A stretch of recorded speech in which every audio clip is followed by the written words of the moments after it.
જય શ્રી કૃષ્ણ, જય ગૌ માતા। જો આજે છે ને અમે લાખણ શાહી લાડુ બનાવવાના છે ચણાના લોટમાંથી। અને અમારા ગીર ગાયનું પ્યોર શુદ્ધ ઘી છે એમાં અને કેસરમાં। ઘણા કેવું કરતા હોય કે જે લાડુ બનાવતા હોય ને એમાં કલર નાખતા હોય અને તેલમાં બનાવતા હોય, પણ આ લાખણ શાહી લાડુ છે ને ગાયના ઘીમાં અને કેસરમાં બનાવવાના છે આજે અમારે।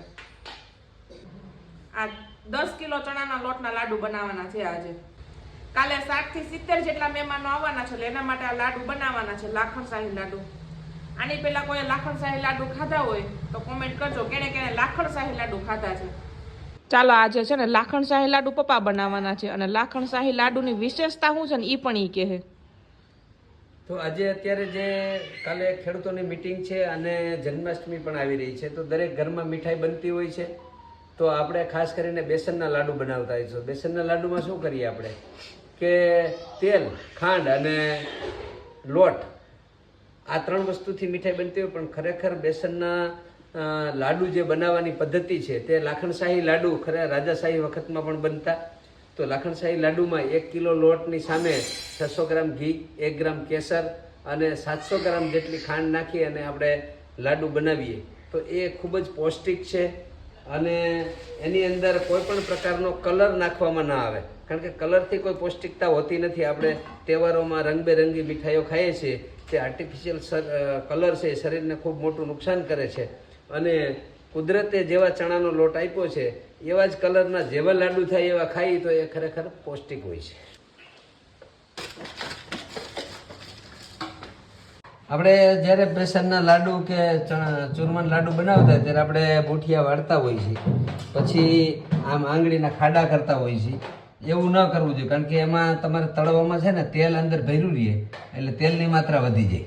એટલે મીઠાઈ કરવામાં આવા પ્લીન ગાંઠિયા બનાવી અને ચપ્પુથી પછી એને એક ઇંચના ટુકડા આવી રીતે કાપી નાખવાના હોય તો તેલ છે ને આમાં ભર્યું ન રહે અને સરસ મજાની મીઠાઈ થાય।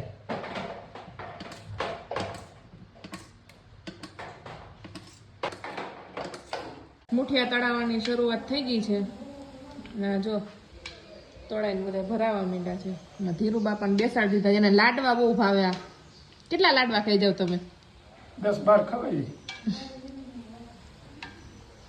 આજ તો ખવડાવવા તમને લાડવા 10 થી 12 રાખવા સામે કેટલા ખાવની મારે જોવું છે પછી।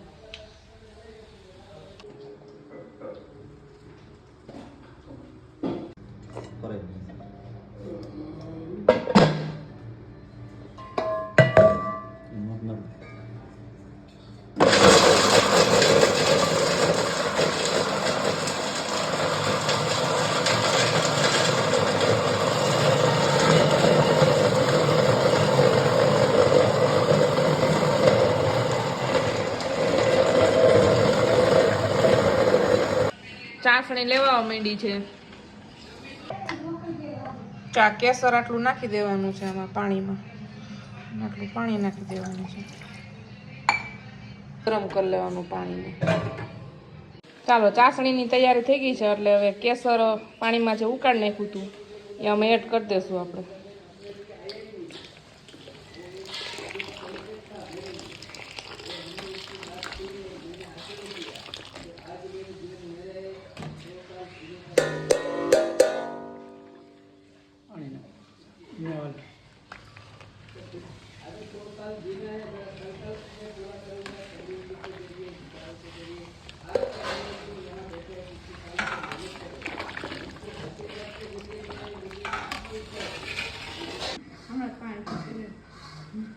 કેટલા તારની લેવાનું હોય? 10 સારની લેવાની, પછી એમાં ઘી નાખવાનું છે। થોડી કાકરી લઈ એટલે ઘી પડે એમાં। પાકા કંદોય થઈ ગયા હો તમે। કંદોય પણ કરવું હોય તો કહી દો, બધાને ઓર્ડર આપવાનું। હો કોણ ના તો તમે ખાઈ અડધા લાડવા જાવ એનું શું કરવું? ઉપર બકરી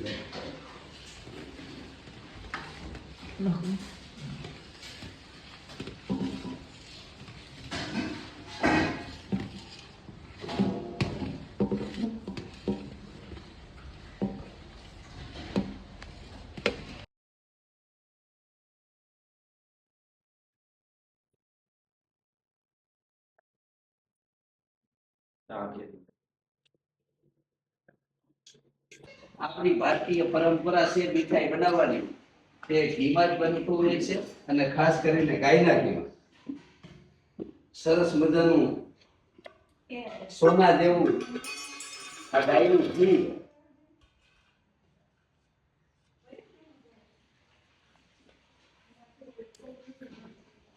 ડબરો પડો ધીરુભાઈ, ડબરો પડો. આ ઘી નાખવામાં લોભ ન હોય. આવા દો બસ.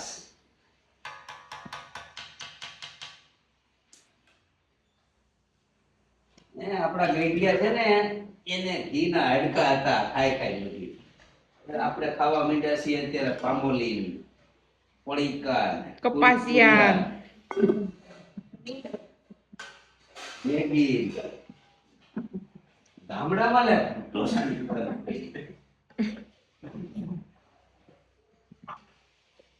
ગામડામાં ખારી છે કઈ ન મળતી, બોલો. શેરીએ ઢોસા મળે ને મંચુરિયન મળે ને. બરાબર, ઘી વધી જાય કે કેમ થાય? સુગંધ મસ્ત આવે છે આની.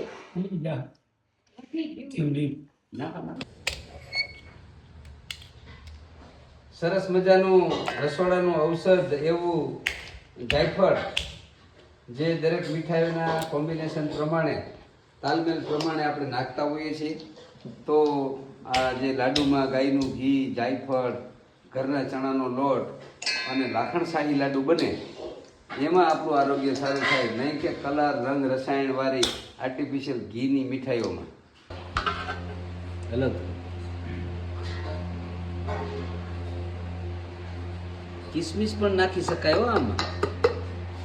છે હોય જ ને. વ્હાઈટ કિસમિસ લાવ.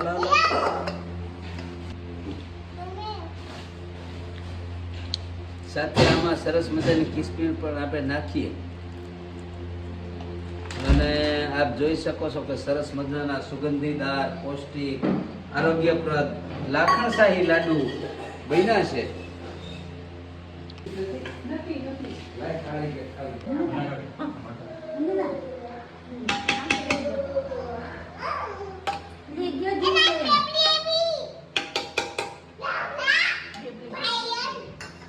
લાડુ ખાવા